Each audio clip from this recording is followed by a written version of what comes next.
Hi everybody, welcome back to the channel and welcome to Dread Effect Story Time. I'm going to go through some of the stories and experiences that I've gone through with these. That's why I've opened the cabinet when I'm sitting and looking at these guns and spray guns, and you just can instantly think back to sort of memories, and then the stories start to come into your head and it's like, crikey, I remember that. This needs to be told. I need to write a book on this, because just going down the custom painting journey, on my sort of journey that I've experienced over all these years, the paths and doorways and people and opportunities that come across just by picking up an airbrush, just by going into this and starting this journey, it's crazy, guys, where it takes you. It's just mind-bogglingly like fun, depressing, rewardful can be. And they say the people you meet and things. So we're going to start right back. So I'm on the chat now, so we can all chat amongst yourselves. There's going to be painters, the life experiencing journeys and memories that you just get, fun times and bad times. So I started my journey off. I never even thought I was going into paint. I was tinkering with cars in teens, you know, like putting different engines in, terracing around in fast cars and stuff, and just making quicker cars and stuff like that, and just sort of modding cars that way. Never dreamt about airbrushing ever in my early 20s, well early 20s, 18, 19, stuff like that. Never thought of it. And it was only until like I seen some artwork done, I thought, yeah, I'm going to get into that. I was doing other jobs at the time. And my first brush was an Aerograph Super 63. I had a shed at the top of the garden, and I'd come up here. I've done an airbrush class with someone, so learn the basics on how it works and what you need to do and paint.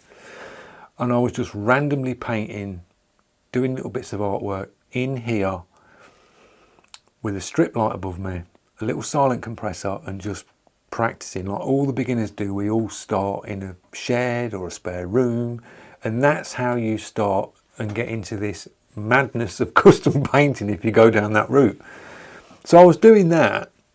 And then people get wind of, you know, your wife speaks of something to someone, and someone just pops up and goes, oh, I know someone who paints. And it was that just instantly sort of opened the doorway up to custom painting. And I was working at this, I was in the sign industry at the time by then. So I was doing loads of vinyl, stickers. I had access to things to make stencils and graphics and things. I was working with someone that was like a mentor to me at the time, that was teaching me all this other stuff.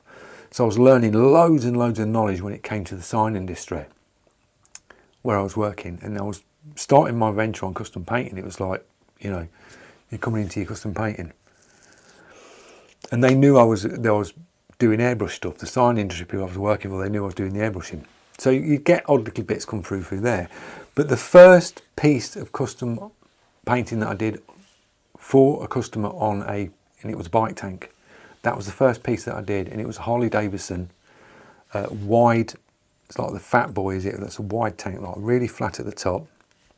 It was like standard black, like gloss black, and it had like Harley logos down each side, and I think it had a pin line round what he had on at the time. And I said, well, what do you want? He says, well, I want like old school flames down the sides, and I want this like there's like a demon face on the top of the tank, bit sort of like devil type looking on the top. I went, okay, so I did that, did the flames.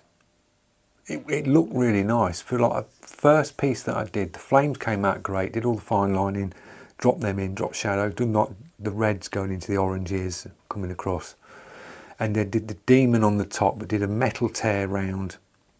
And the black, what made it look nice with that was because the tank was black, the metal tears were done in like the greys folding over, the highlights were all in the right place, and then the face coming out the centre of the tank, all the highlights, and really gave the shape of the demon coming out. And it came out really well. So that was obviously going to shows, bike shows and stuff like that. He was one of the Harley guys. So you start getting sort of word of mouth starts picking up then. I'm still working at the sign shop. The word of mouth picks up. and another bike comes in, and then I get introduced to a guy that was in the same sort of business estate where the sign industry was. There was a painter, a guy who had a workshop that was tinkering with bikes, and he was body shop background, so his day-to-day job was, he was a panel beater, and a really good one, and a sprayer. So I got introduced to him, and he said, yeah, I can get some work in, I can do this side of it, you do the artwork. And I sort of went in that route, met up with someone, and the next bike that I did was a Suzuki Bandit 1300, which was all sort of like race tuned up. The guy had spent loads of money on it, and it was the only thing that needed doing, but it just needed a custom paint job. That's all it needed, and it was, everything else was show ready. All the chrome was done, everything was immaculate on it. So I did a piece on that. I did the tank, front and rear fender, I think, and a bit round where the clocks were, or something to do with the headlight casing, something like that. Painted that one, did that. We did the next bike that we moved on to, did a Kawasaki Ninja in full candy green marble with text. We started doing loads and loads of like Harley stuff. We were doing loads of Harley tanks at the time. I was always doing the sides of tanks on Harleys, changing them to like the ivory just patch with a new logo airbrushed on, because people didn't like the plastic like Harley logos that stood off, or just stickers. They wanted to see this airbrush look. So I was doing lots and lots of Harleys, and some real, at the time, like Deadline stuff then was coming in, because there were a lot of people going to shows. So loads of Harleys, crash helmets, started moving into doing crash helmets. And I came to the point where I thought, I had like a Ford Focus at the time. I thought, I want to paint the car. I want to paint something bigger. Really want to have a go at the car. So I took the bonnet off, and it was near winter time. And winter in the shed at the top of the garden was horrendous, trying to heat it. It was like, I didn't have any insulating in it or anything. It was just like cold. And the eldest had moved out, so that we had a spare bedroom. So I thought, right, little compressor in the spare box room. I'm taking the bonnet off the Focus. So just tarpaulin over the car, take the bonnet upstairs. I thought, right, I'm going to paint it. Flatted it down, did all the prep work on it, and airbrushed the bonnet. And at that stage, I was using sort of stencils, I had a full set of these school stencils that a friend had done on the laser machine for me at the sign shop. Really nice set of schools that weren't really out there or released, because you had the ones that you could buy at the time, but these were a custom set, so not many people had seen these designs. And I thought, yeah, that would be perfect for the Focus. I'll do it like a school theme, sort of alien type car, and I'll just put all what I've been practicing, whether it's smoke effect, marble effect, using shimmer paints, they all went on this car. I had a bit of everything that I could do up to the level that I was, and just do it all on this car. So I did the bonnet, and I needed somewhere to take the car, because I didn't know sort of a contact to go. The guy that was on the estate had moved on by then, and I needed somewhere to take the car.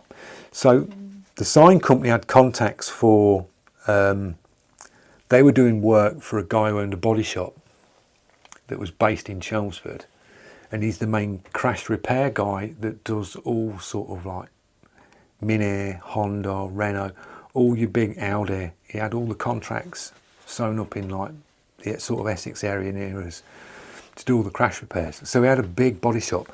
So I got introduced to him, and funnily enough, he tinkered with an airbrush previous, so he instantly sort of hit it off, and he was showing me the work that he did. He did a lot of, he had the big RC planes. He used to fly RC planes, was his hobby, and he painted them up, and he was doing airbrushes with the old Pashes, and he was my sort of age, a bit older, so he could relate to it. And he said, look, if you ever need anything doing, he says, come down, the booth's there, you know. And I says, funnily enough, I want to paint the Focus. I said, I've done the bonnet. I said, I want to get the rest of the car done. I really want to get the rest of this artwork, because I've got ideas for this car. He says, yeah, bring it down. You can paint it in the body shop, and I'll get one of the boys to clear coat it. Because I wasn't clear coating then. I was taking my workplace to get it done. I'd never picked up big spray guns then. So I painted the car, he cleared it, and I was driving around in that. And it's like a big bit of advertisement, because down in Essex, when I painted that, there was nothing going round here like that. Nothing. No one had any custom painted cars. Unless you went to shows, then you'd see them.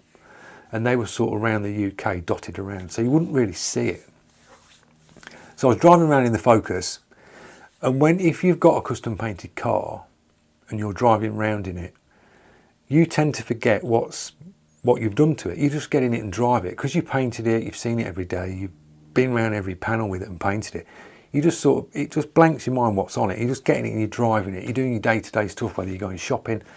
So it was getting loads of attention that I didn't really sort of realise.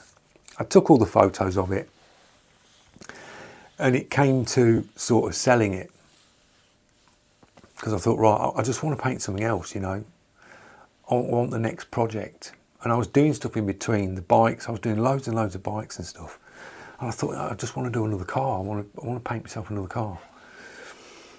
So the Focus was up for sale. And a guy rang me up from Wales, and he said, I want to buy it for my son's first car. He's just turned, just going in for his lessons now. I'm going to buy it for his first car. I says, oh, that's cool. And I told him what I'd done. He goes, no, I've seen the paint. I've seen the pictures. The paintwork looks brilliant. I says, well, everything else is sweet on it. I says, it's got MOT. I says, I've kept up with all the servicing. I says, and the previous owner's my best mate. It was his car. And I know exactly what he's done to it. You know, I said, so it's a good car. It's a good, solid car. And I was selling it at the time for something like 50. I think I sold it for 1,800 quid at the time. I'd got it cheap, and it was like, put a bit of paint on it, advertising. I was driving it round for like 2 years, 3 years after that, just advertising. It was earning me work, you know, it was getting me the work in. So the bloke came to pick it up, and his son got out the passenger seat and walked over, and his face was just deadpan. It was like, there was no like, oh, there it is, and he wanted to come over and have a look at it and chat and just look around the artwork. He just looked at it like that. Really just down, and I thought, crikey, Dad's buying you your first car. What's gone on the journey from Wales to here? Must have had an argument or something. And they paid for it, and they drove off, and that was it. The story of the Focus, like what I thought, was finished, gone. And I'm just getting on now. I'm just painting, and I moved on to Woodworm because I needed a car. I needed a cheap car. So contacted the guy at the body shop that painted where I could paint the Focus and clear coated it. Contacted him. I says, you ain't got any cheap cars, have you? He says, what are you after? I says, just something small, cheap to get around in. He says, I've got the perfect one. I says, what is it? And he goes, it's a Fiat Abarth T-Reg. He said, I've got it through a job or whatever, however he got hold of it. He says, I've gave the boys it. They've just DA'd all the bits, sorted it out. They've repainted it. It's fully repainted in the yellow. I says, how much? He goes, you can have it for 350 quid. And I thought, yeah, I'll have that. Went down there, and it was like really low mileage. It was like in the early 30s on the mileage on the T-Reg, full MOT, fully resprayed. And I thought, an absolute bargain. Really like the Abarth in the Fiat, that shape, because it had the nice like scorpion alloys on it. It was the older one. Had the side skirts on it, really comfortable seats, small little sporty leather steering wheel, and they're nippy little cars. They really are nippy, agile for flying around in, and good on fuel, cheap to run. So I brought it, and I thought, I pulled it on the drive, and the wife got back and she went, it's bright yellow, because it's like canary yellow, and it's in the street, it just bing, and then you get all the bugs want to sit on it because it's yellow, and it's like a wasp highlight magnet, everything comes towards it. And I thought, I'll paint it. I says, this one needs to be kind of like cartoony fun because it's a small car.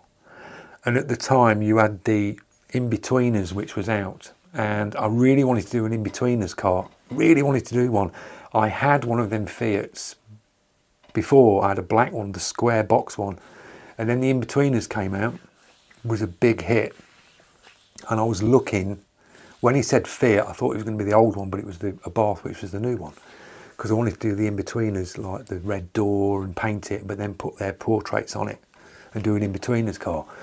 But I had to opt for doing something different with this one. So I did Woodworm, which was this one here, and just painted all the panels in wood grain. I put the hinges on it. It just looked really quirky, and did that with that car, the £350 Fiat. Painted it at the body shop. I painted it in one day, the outside of the car, and we clear coated that. It was late at night. Mate had just cleared it. We'd baked it, and it was late, and I said, I've got to go. And literally, as he was turning the lights off in the body shop, I was pulling it out, and it was dark, so I didn't really see it just by looking through the booth sort of window as it had been cleared. It came straight out into the dark, so I didn't really see like what the finish was like. And I was driving it back to Chelmsford. Fuel gauge is really low. I thought, right, I'll get some fuel, I need it for the week.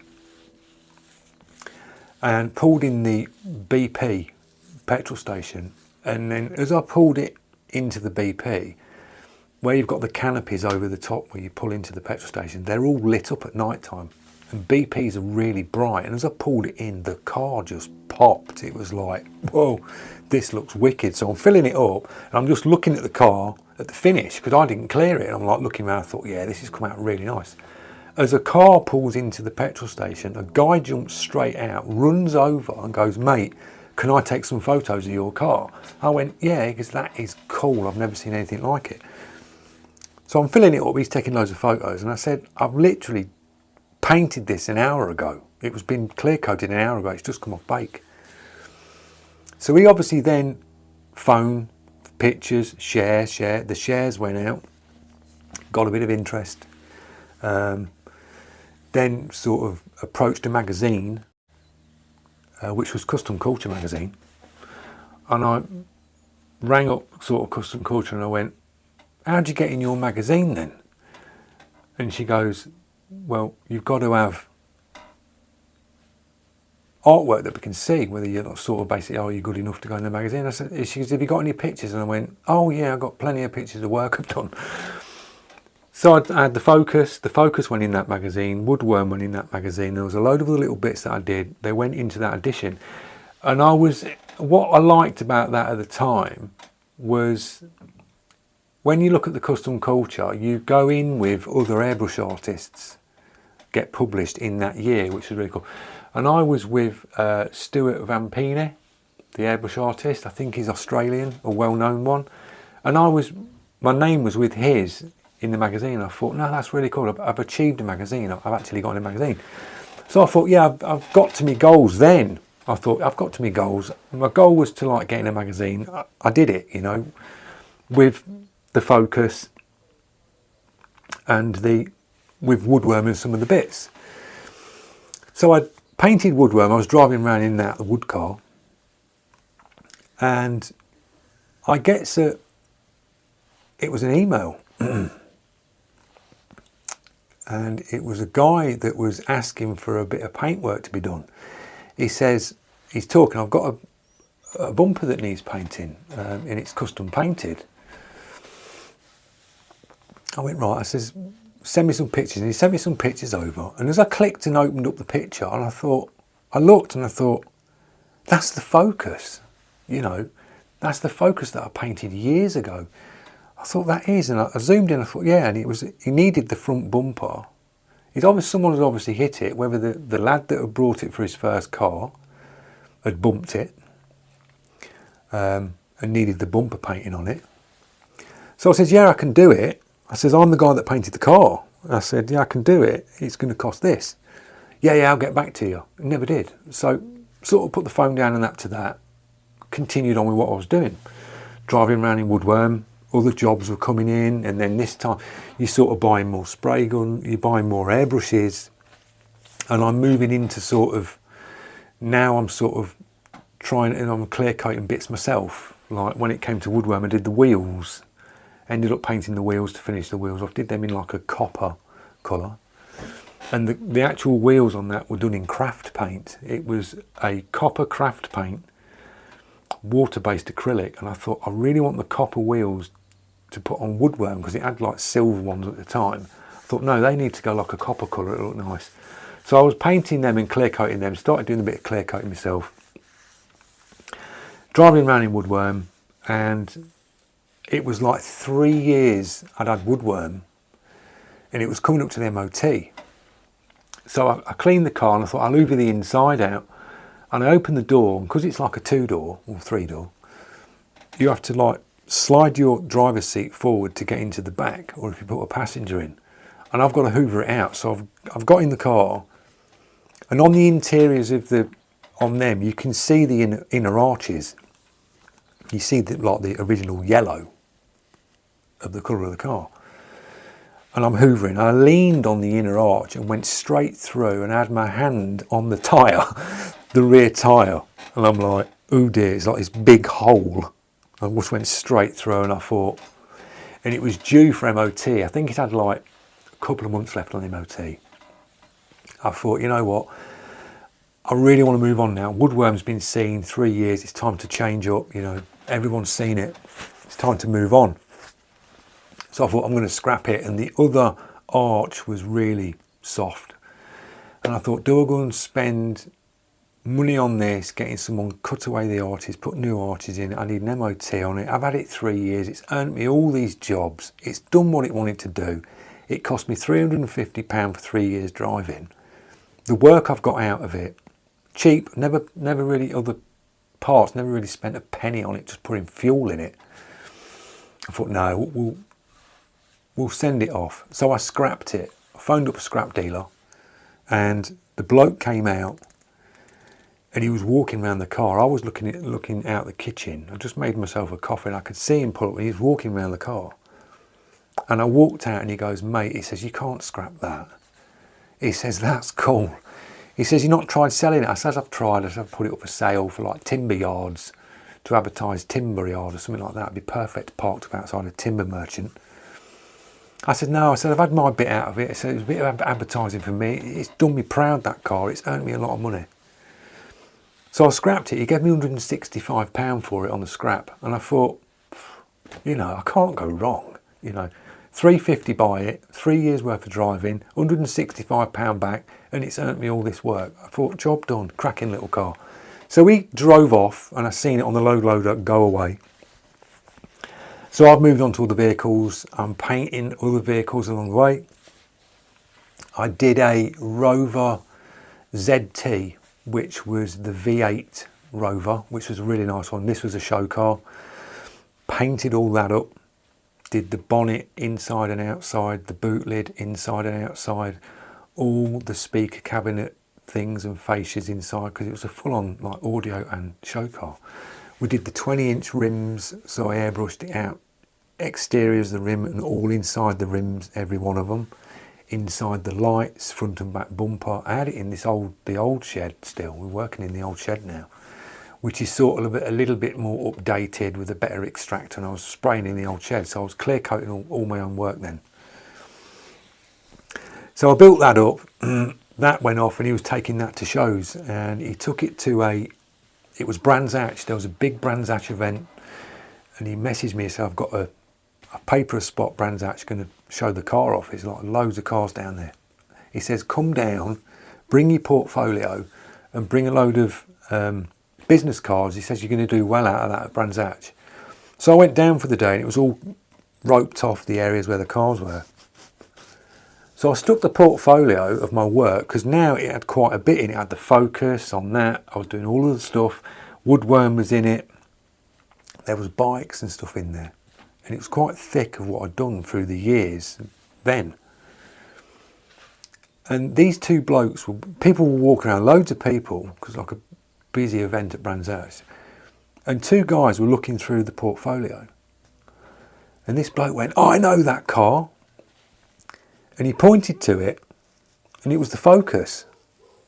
And he came over and he goes, oh, you're the guy that painted that? I says, yeah. He goes, oh, my friend brought that. He said he had it a week and flipped it in the town centre and put it on its roof, and it was like, crikey, it's like the Focus went I had it all them years, and that's where it ended up on its roof. So the Fiat went off on the low loader. Years and years and years later, I get a message on Facebook, and it's just got a picture, and the bloke's put, "Remember this," and put his contact details, and it was Woodworm, and it was in a real posh end of London, parked up, and I thought, crikey, all these years later and it's still going. So I contacted the guy, and I was chatting to him down the phone, and he goes, yeah, he says, I brought it off a guy that's obviously a scrap dealer, and he told me about where he got it from, and he said the story that he was speaking to you about, that, oh, I can't scrap it, and he spent the money on it. He got all the new arches put in, fully MOT'd, back on the road, and he's still going all these years later. I mean, that was 2012, and it's still going round, and it's still got the vinyl graphics on the window that I airbrushed and laminated. They're still on there, perfect. And it was like, that car's still going. And then the Focus flipped and ended on its roof. So yeah, it's weird, these doorways that open and keeping these contacts. It's like the body shop where the Focus was painted, clear coated, where Woodworm was painted, clear coated.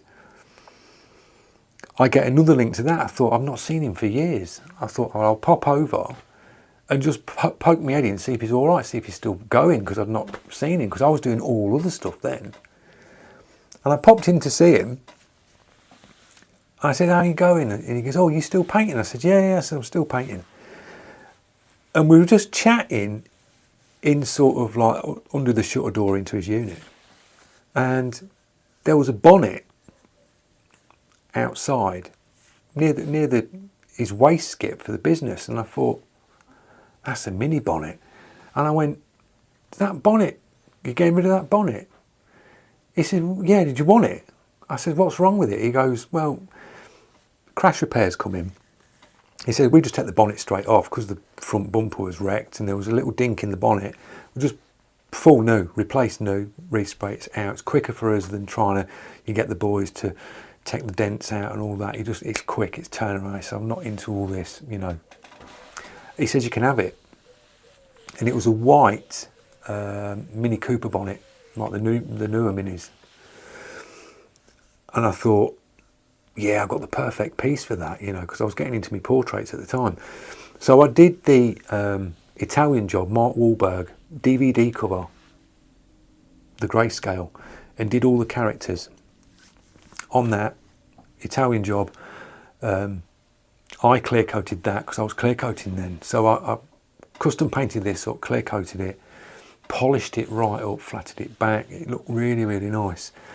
And I sent the pictures to my friend at the body shop, who owned the body shop, and he came round and he says, I need to see that. And he came round into the shed and looked at it, and he went, I know the perfect place I can get you with that, because he was doing all the crash repairs for the cars in Essex. He'd got all the contracts, so like Honda, Volkswagen, all the big sort of dealerships. He was doing all the crash repair work, and he was doing stuff for Mini.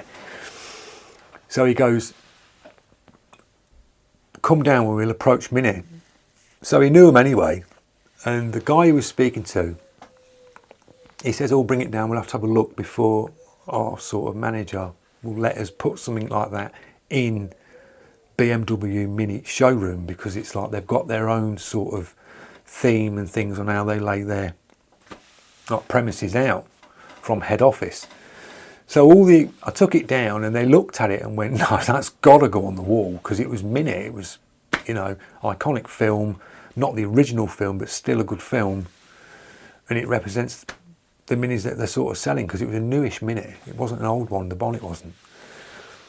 So they put it on in the main like showroom downstairs. And it was perfect location where it went, because they had dark walls, like a dark blue black walls, and they had panels of the new Minis. They had like a wall that had like wheels going up it. One of the walls had a couple of doors on it, and then my bonnet sat bang on the wall, and it was like perfect location. I'd signed it, and that was getting loads of feedback, because you're getting people in there that are buying a mini car, and then where this bonnet was displayed and all the bits, that's where all the sales team tables were, where you sit to sign up your paperwork. So while you're sitting there with your paperwork, you're looking at the bits that, you know, on the wall while you're sitting there signing up for your new car. So it was in prime location in the showroom. So that did really well there. Just keeping in touch with the guy through the body shop and always being in touch with him and doing bits and pieces along the years was that doorway that opened that way. So did the work for a minute, and I was doing other stuff in between, doing loads of signs. I did like stuff for cafes, custom painting, sign work for cafes, barber shops. It was loads of stuff, and I was always painting. And then you're really booking yourself up now. You're booking yourself up months and months and months and months in advance because the work's just flowing in. So then I get a call. This is like probably a year later. I get a call back from Minnie. Hi, is this Rob, the guy that did the bonnet in the showroom? And I went, yeah. He goes, oh, we've got a launch. There's a new Mini coming out, and head office, we do a full revamp when a new car comes out. All new sort of signage, posters, all advertising, all that goes up. And they goes, we've got a space upstairs in the upstairs showroom, which had a big turntable to put a car on in front of it that turns around, revolving floor. And you could see this from the road, because if you've ever been to buy a Mini dealership, that it's all glass, big glass fronted windows. And at night time, they light the top showroom up, and it just projects out across the road. You can see right in and clear what's in there. And there was a massive wall behind this revolving turntable, and they said, this is like the big promotional wall here. Can you submit some artwork? So I went, cool. I thought, yeah. So I've done a piece. They gave me the sort of what car it was that was being launched, and I did a piece together and sort of like did like a jigsaw piece background with a silhouette of that car, and then the text was the only piece missing is you, and it sort of merges into the car. And it was a sort of a really good piece. Took it down, had the Mini logo on there put in, and I showed it to them. There was like 4 people that had to check this piece of artwork and then the pricing and stuff like that. And they turned around to me and said, this piece of artwork on here, this is better than what comes down from the corporate team when we know we're doing a relaunch or something, because this is better stuff than what they've ever produced. You've definitely got the job. So I thought, great, got it. So I went down to Mini, painted that. After I'd painted it, I got approached by one of the head team down there, and they said, look, we'd really like it if you could do portraits of it, or we really like pictures of our staff, because we really warrant our staff, because they're really good sales team. Can you do the portraits of the whole sales team on the, because the wall was massive. I mean, I blew the image up to the full scale of the car. It was the size of the car that I painted. And there was room at the top to put some of the sales team. So I painted all the sales teams. So I was going around having to take photos of all the women salesmen, the blokes, like stay still, and then paint the portrait. So I did 15 portraits on the wall as well. That went in on there. So painted them at Mini on the wall on a set of step ladders, because it was right at the top, and I'm painting portraits, which was quite fun. So I did Mini, and then continued on, doing sort of the bikes, the sort of like other bikes that came in, which I did I've done sort of a lot of custom Lambrettas and panels, got into the scene with all the Lambrettas and panel, the scooter guys, then did stuff, a few more magazines, went into them, did more sort of custom, got into the Mini World magazine, did an article on a Mini, opened up another doorway. So the magazine features were happening. You get offered doing the step-by-steps through magazines, and I didn't really do them. I didn't go down that route because it would have been film a bit. It was doing the filming stuff, and I didn't do it then. But I got offered these things way back for doing like the step-by-steps, but never really sort of gone down that route for that. So it was mainly cars, loads of cars, car bits. It was always around the car stuff. The camper vans came along, did them. I was buying just random bits like bonnets, panels. You'd paint them, sell them, and the little doorways would open up and you'd meet the people and things like that. So then Mini rang me again, BMW this time, next door. So you've got the big Mini showroom, and then you've got the massive BMW showroom that's really plush. And they rang me up, and the guy there said, "Is that Rob?" I said, "Yeah." He goes, "You were the guy that you did the bonnet downstairs in me, you did the artwork for us upstairs. My name's Kevin at the time, I think. Kevin." I said, "Oh yeah, I remember meeting you, yeah." I said, "Yeah." I said, what are you after?" He says, "Well, our painter has done a runner." I went, "Right." I said, "What's it involved?" I says, "Because I ain't had the experience in booth at the time." I said, "But what is it you're doing?" He says, "Well, we do small stuff. We do wheel repairs, any customers' cars that get a like dink on the wing or bonnet or bumpers, we do the small scale stuff." And he says, "And any bigger stuff, we've got our own body shop that we, through BMW, we go to get the bigger stuff done. But we can do small stuff in-house here. But our painter's gone. He's done a runner." He goes, "I'll tell you later when you come down." I was like, "Okay." So I went to meet him. So I'm working in between. I'm in here and I'm painting. So I'm covered in paint. I'm in my work sort of gear, overalls and stuff. So I drove down to Mini to meet this Kevin, I think his name was at the time. Now, BMW is... Mini's the fun, the showroom's the fun, the sort of very clean, crisp, modern. You walk into BMW and it's more plusher, it's more upmarket. The sales team are proper suited and booted. They all look, you know what I mean? It's tiled, it's really plush. So there's me bowling into BMW, covered in paint. And as I've walked through the door, reception was like, it's sort of like real high reception. And she's on the phone, I can hear her talking on the phone. So I must be about 40 feet away as you walk into the showroom. And I just see her head go like this, look up. And then she leaned up out of her chair and she went, "Can I help you?" Because she obviously looked what I was wearing. She just looked like I was one of probably the work team from out the back, you know, or looked like one of the car valeters on the front that are cleaning the cars up. And as she said that, the side door opened and Kev walked out and goes, "Rob, how you doing?" So that's her manager. She looked round, seen that he knew me, and her head just went down. It went, "Good morning, BMW, can I help you?" Like this. And I sort of chuckled to myself. I thought, yeah, I'm with him. So he went and took us out the back. Now, you can imagine, plush BMW, really fancy. Go to the back of it and then it's like a zoo. It is absolute mayhem behind the scenes and what happens, and you just wouldn't think it. It was one of them like moments where if I had had a body cam on, I'd have felt like one of them undercover BBC reporters on how sort of body shops and car industries work, because it was just, it then turned into that scenario. So I've walked in and I've gone, I says, what's happening then? You know, he goes, "Well, our painter's done a runner. We've got a small booth here. There's a little bit of a spray booth there. You've got a booth to chuck the stuff in. It's small panels. I've got a load of wheels I need doing. Can you really help us out?" I said, yeah. He goes, "Here's the mixing room." And I walked in and there was nothing in there. Not a thing. There was 2 cans of paint on the mixing scheme. That was it.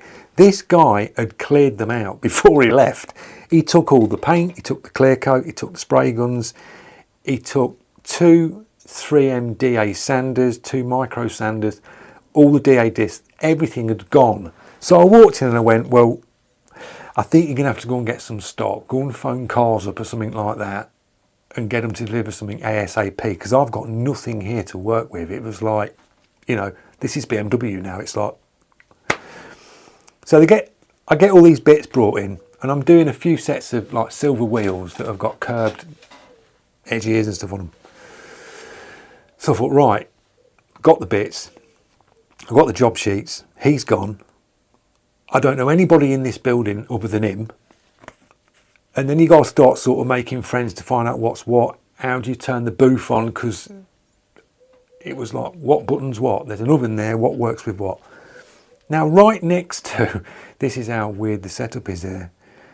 you've got mechanic bays, like ramps. There's loads and loads of ramps in a line. There's a big tyre fitting bay for tyres, racks of tyres and alloys. Right next to the booth, this is a really weird setup. You walk sort of round and go round in a circle like that, and the booth's open, it's not closed off. So when you turn the extractor on, it's sucking the air and pulling the air, not through a roof filter. Oh no, it pulls it through the mechanics bay and into the booth. Now all these mechanics, you can imagine, they're using WD-40 like they're putting underarm deodorant on. It's everywhere. They're like spraying to release bolts and nuts, and you hear the guns going, it's just chaos. So I'm thinking, all that WD-40 stuff's coming round and going in. We're looking at fish eyes in paintwork here. We really were, and I thought this is going to be an absolute nightmare. And I grabbed this mechanic that was nearest to the booth where this oven was, and I says, do you know how that oven works? I says, because new to me. He goes, oh yeah, it's a great little oven that. He goes, we wash all our clothes in the canteen sink and overalls, and we just put them in the booth to dry. And I was like, I'm thinking, this is BMW, yeah? So I'm laughing about that. I got the booth working. It's come to do the wheels. I got the job sheet. I'm thinking, right, wheels. Got to find a car. It's in the car park somewhere. So I found it, and I've got someone to bring it over. They've jacked it up, and apparently there was this girl that does the wheels. She just does wheels and tyres. That's what she does there. It's a young girl. So this girl, I can just see her coming down the side of this racking, and I can see this person hobbling towards me, and I'm thinking, and I says, are you, I think her name was Gemma. I says, are you Gemma? She went, yeah. She goes, I've come to help you out with the tyres, apparently. And she's in a cast. She's got her leg in plaster from her knee to her foot, right? So she comes hobbling over. I said, I buzz the wheels off, and then she just chucks one under her arm and walks over to the bead breaker where you take your tyres off and change your tyres over on alloys and stuff. So she's pushing the beads off, breaking them back, so then I can bag the wheel off and do the faces, DA the faces, and then paint them. Put them in the booth, bake them, you'd put them back on the tire machine, pop the beads back, get them on the car. So I'm talking to her as she's breaking the beads on these tyres. I went, what happened to your leg? She goes, oh, it was a work accident. And I went, what? Don't tell me you got your leg stuck in that wheel brace machine and just got it mangled up. She went, no. She goes, I was getting one of the alloys off the racks, and the whole rack system fell down on her in BMW and crushed her leg. And I was like, what? I says, you're in plaster, you shouldn't be here. She goes, no, I can't afford to have any time off. I'll lose my job. So she's in cast, and she's just cracking on doing these wheels, and it was like, this place is unbelievable. So got the wheels done. I went outside, I'm having a coffee. It's a hot day, went outside, I'm having a coffee outside. And it must have been the tea break for mechanics and all the other people. And it's just a big car park at the back of all like new cars, customers' cars, like there's just loads of them. And this X5, like really new, brand new X sort of 5, black, like a black smoke, dark grey, black colour, pulled in. So the blokes drove it in, and I've seen him park it, and he takes the keys out, he's got paperwork, and he's going into the office or wherever. So I'm looking at this BMW, and there's all these people there, and I just start laughing. And the bloke goes, oh, what's funny? And I goes, that BMW that's just come in. I says, where's that going? Who's that for? And the bloke goes, oh, that's just come back from the paint shop. It's just had the driver's door and the rear door. They were hit and just needed a new door, 2 new doors and repaint. And I went, I think you need to go back and get that bloke to take it back to the painters, because you can't send that out. And he goes, what do you mean? I says, can't you see that? And he goes, what? And I went, look, they'd painted the doors the wrong colour, both doors wrong colour. There was no blend, so the wing was original, the rear quarter was original, and the front wing was original, but all the in-between was a completely different colour. And I says, look at the finish on that clear coat on the 2 original parts. I says, and look at the doors. And when he looked at them, I said, just look at your reflection in the rear quarter and the front wing, and you could see yourself, because BMW's paintwork, it's got a bit of peel in it from factory, but it's not, you can see yourself in it. And then when you walked to the door, you just couldn't see anything. It was like you was the bit where you see on Starship Enterprise, where you see someone being teleported and you just see the picture go like that. It was that. You was looking at that like you were being teleported into the door, because your whole image just looked a mess. You couldn't see yourself, and it was really bad. And the bloke said, he goes, no, that's good enough for the customers. That's how it'll leave it. And I'm like, what? So, yeah, it's surprising what goes on behind the doors of big, like, sort of car companies like that. You know, what goes on beyond the doors. You see all this big fancy forecourt and showroom, and when you go behind the scenes, it just opens up your eyes. So that was like in fact, I've had body camera on.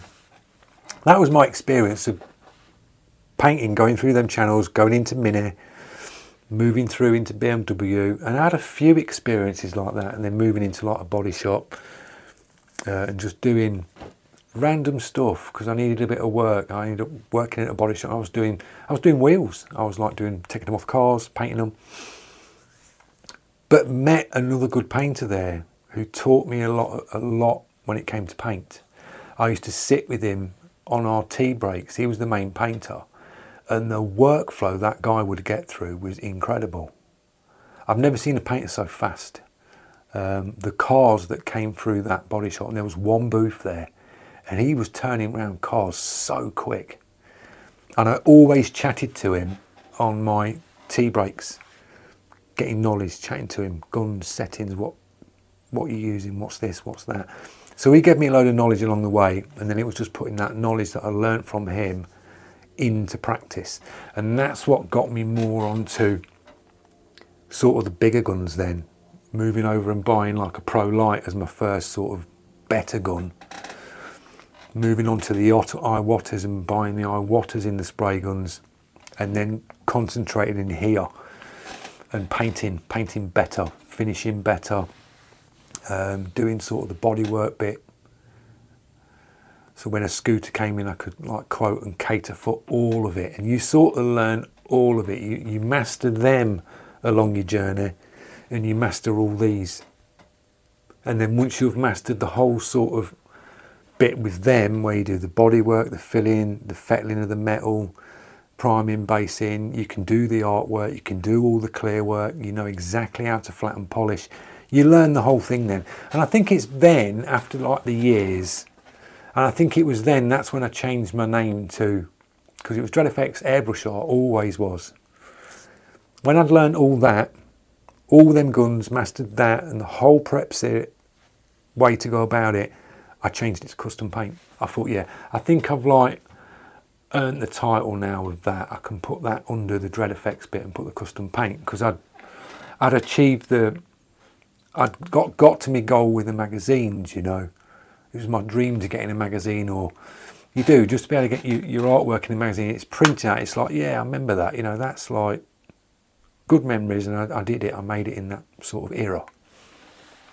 So yeah, got in the magazines, the scooters and things like that, and I've achieved it. I've achieved what I wanted to achieve. Now it's YouTube. The custom painting stopped, but I've still got all the photos on hard drives of dating back, and some original artwork that I've done way back when I first started in portfolios. And I can just look back now and go and look at the magazines and think, yeah, I got to where I needed to go to. I've met the people along the way, the stories and the things and the people, and it's just been an absolute roller coaster with custom paint. It's like I've done, I mean, people may have seen it.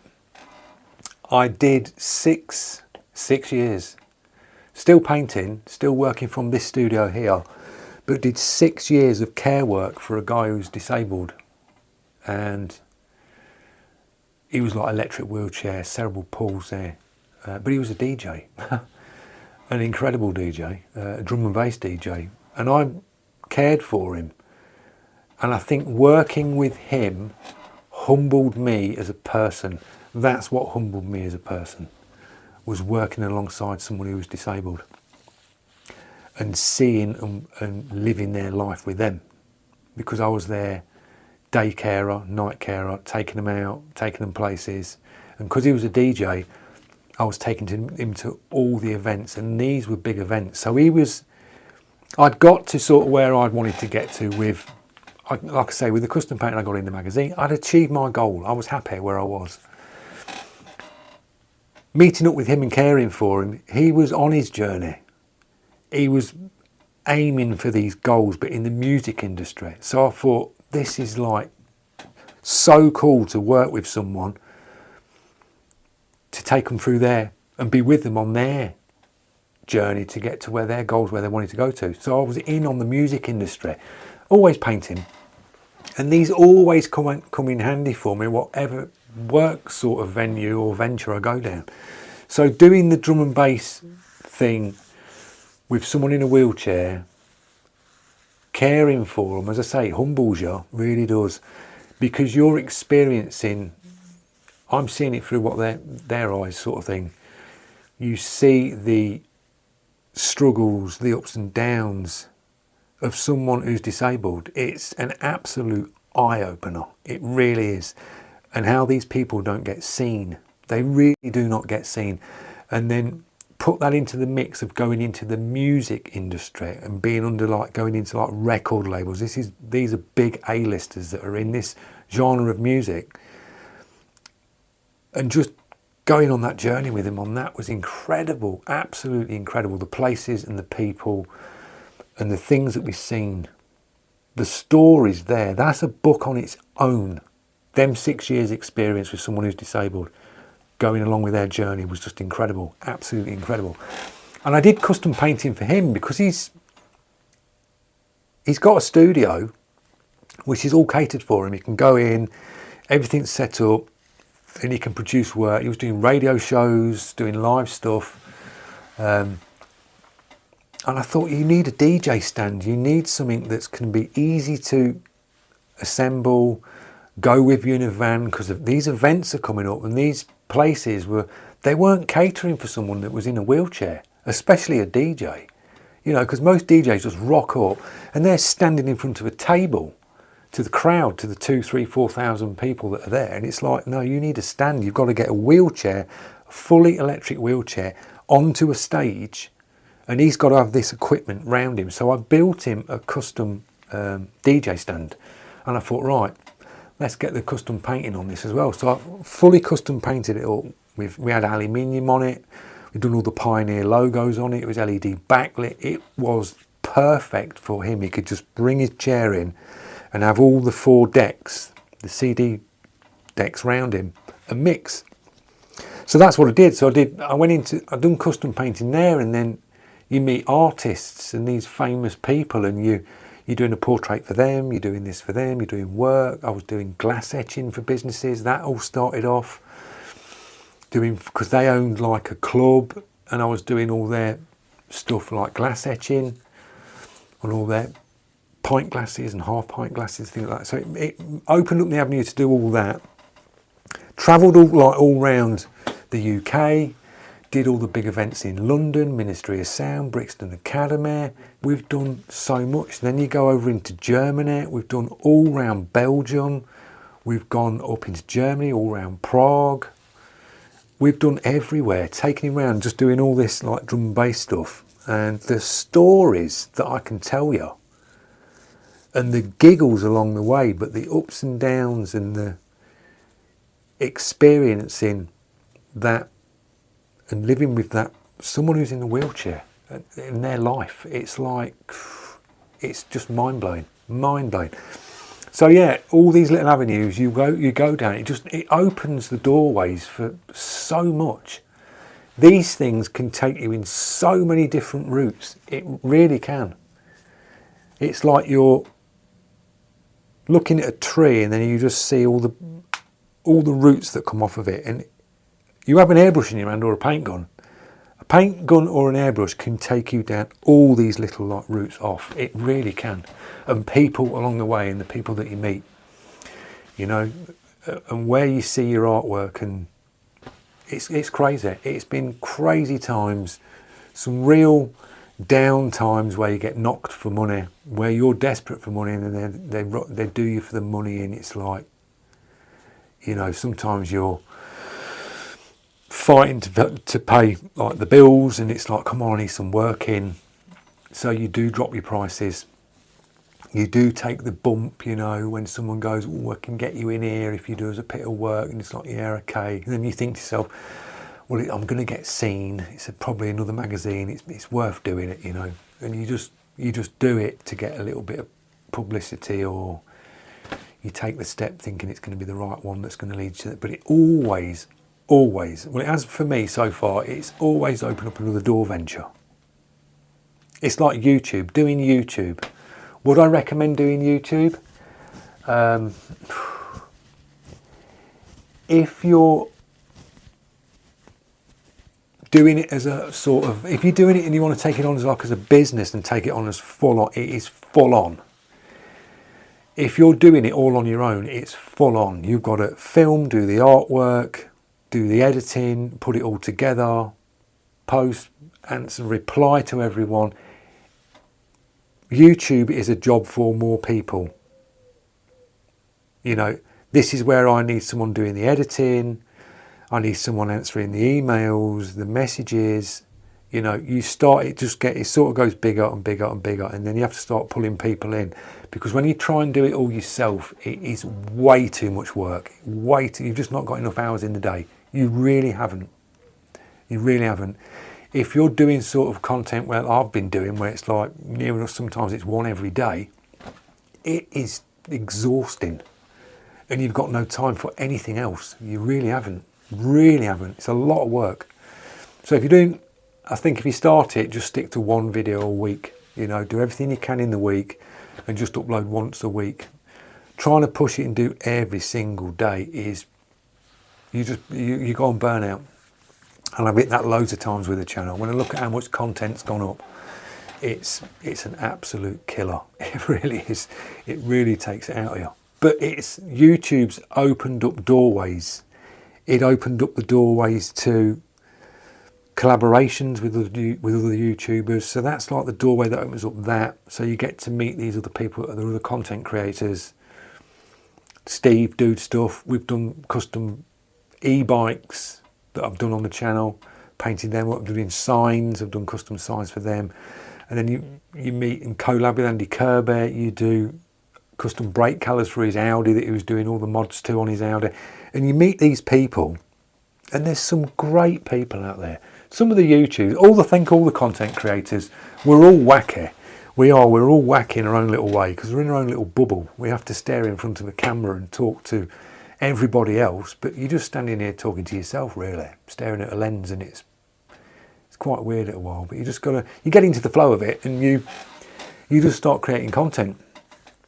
But yeah, it's been a good few years on doing this. I've enjoyed it. It's the longest sort of job that I've ever held down. Is doing this. You know, it's always been there, always ticking along in the background. You know, sometimes chaotic busy, but always busy. And then if I wasn't doing YouTube, yeah, I think YouTube was the right transition to do, because, you know, you need to start filming it. You need to start thinking, like, I've done all these years and experienced all this. It's now time to start putting them videos on the channel and teaching people, like, the good ways, going down the bad routes and getting the bad mistakes, because I've experienced all the little journeys, you know, and there's hundreds of them. Because I was so on it when I was painting. It was like next piece, blasting work out.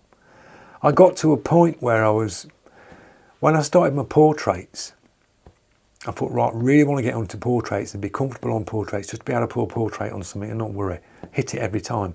I was punching out A2 portraits 3 a day, full colour 3 a day, and doing that for months and selling them. They were selling, you know, it was like bang on it, just next one. So you're just ploughing through work. You're just building a back catalogue up of all stuff. I'm smashing loads and loads and loads of portraits out and things like that. It was just like doing pictures and pictures. Still sort of working bits and pieces at the sign shop. And then I get a call, because I was doing sort of mainly YouTube and my own thing.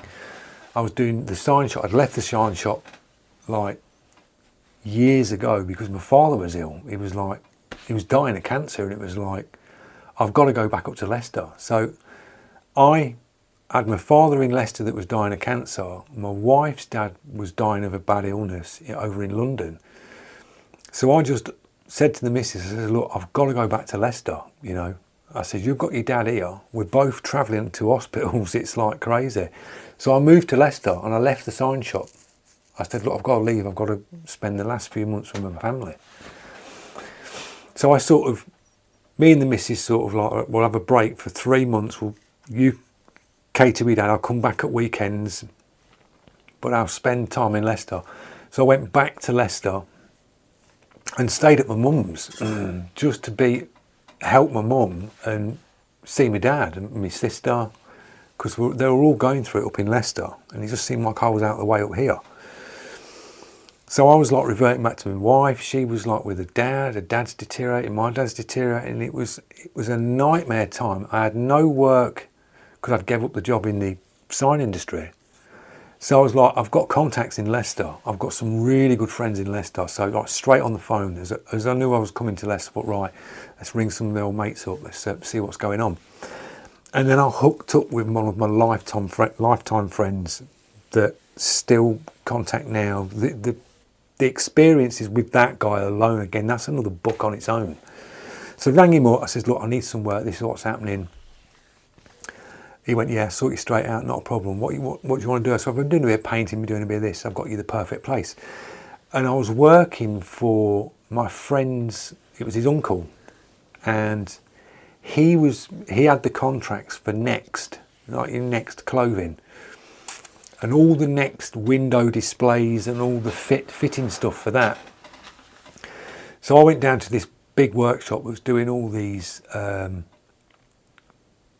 window stuff for the next shops all around the UK, and it was spraying involved. We were making like timber structures, all stuff for shop windows.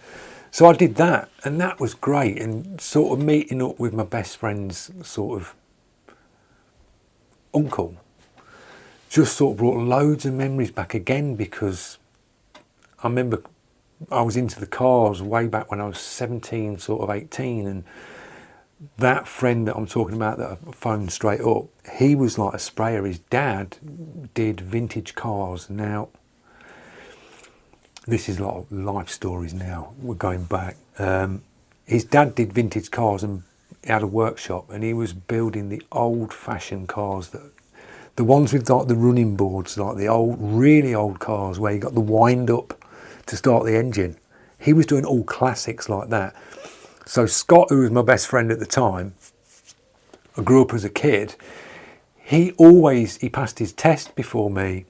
And the cars that we used to go out in, because we used to go out in his dad's cars, he had like the old school gangster looking Mercedes. We used to be flying around that when we were like in his teens, and all these vintage cars. We could just take his dad's cars out, these vintage cars. It was crazy times. So my mate was a painter, and he painted I had a Ford Orion, all customised Ford Orion XR3i engine in it. We custom painted that. So that was my first look at sort of paint on a car way back then. So going back to Leicester and dealing with like the family issues, that was horrendous times, and working around Leicester. Then I went on to a building site. The next thing sort of fizzled out after about 2-3 months. Dad was getting really sort of to his sort of last legs at that point, and I ended up going into he moved on who done the contracts for the next stuff, he was a builder as well. So he took on building projects. So I was going around like jumping in and around. We were a team of us, and we were doing building work. We were going around doing houses, and I stayed as close to Leicester as I could. Dad passed away. My wife's dad passed away at the same times, and it was like we just went through absolute hell and carnage. and it was like a real rough time. But still, the spray gun stopped and the custom painting stopped for a bit. But as soon as I got back here, back on my feet, kept doing the bits of work for sign industry, sort of called me back now and again. I was doing other stuff by then. I was working other places, but always painting. Started moving into bikes, and I was doing a lot of like push bike frames. And the sort of YouTube started. I was doing YouTube, and then I get a phone call because I was always going back to the sign shop because my boss was like the whole family were like lifetime friends. They were like brilliant, you know. And you probably see Jay, when I've mentioned Jay on the channel, we've done the bits. They're on the channel where we've done weekends to like Liverpool. You always get some good fun times with the sign industry. Always, you know, going all around the country doing random stuff. So I get a phone call from Jay. Well, he turns up and literally comes through the front door and completely folds up and breaks down and says, Adam, who was my boss, cancer. And it was like, no. And it was like, I need to see him because this was like my mentor. It was like, he taught me so much in the sign industry. It was like, and the laughs and the jokes and the jobs away, working with the family and that. And he passed away. And Jay said, we'd really like you to paint the coffin. And it's on the channel. And I had to paint his coffin, and that was the hardest thing I've had to paint. That completely took out of me doing that, because being in the studio, when you got a Lambretta in front of you, yeah, we're painting a Lambretta, and you're into it, you're painting it. You stick a coffin in front of you, and you sit and you walk into your studio, and there's a coffin on a trestle. It just feels really eerie. I mean, it's an empty coffin. I'm glad it was.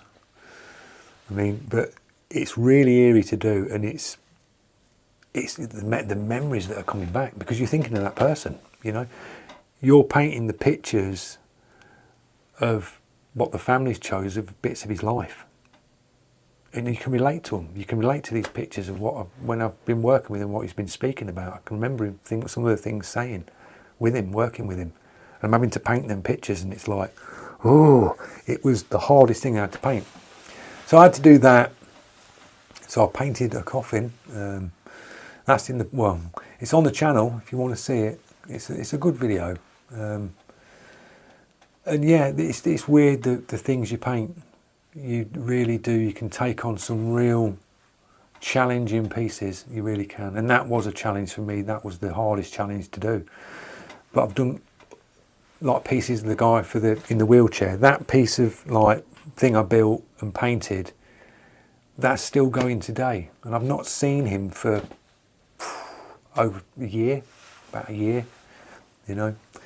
And I rang him yesterday. It was weird because I was thinking about it yesterday, and I rang him, the guy in the wheelchair, and it was just instantly. I picked the phone up to him like a year later, and I messaged him and go, hello mate, you fancy a chat? You know, feeling a bit low, and I'd just like to check up on you and see how you are. And we just instantly started talking about like the Belgium days, the Prague days, and in London, and it was just absolute giggles, an afternoon of giggles. And you need that.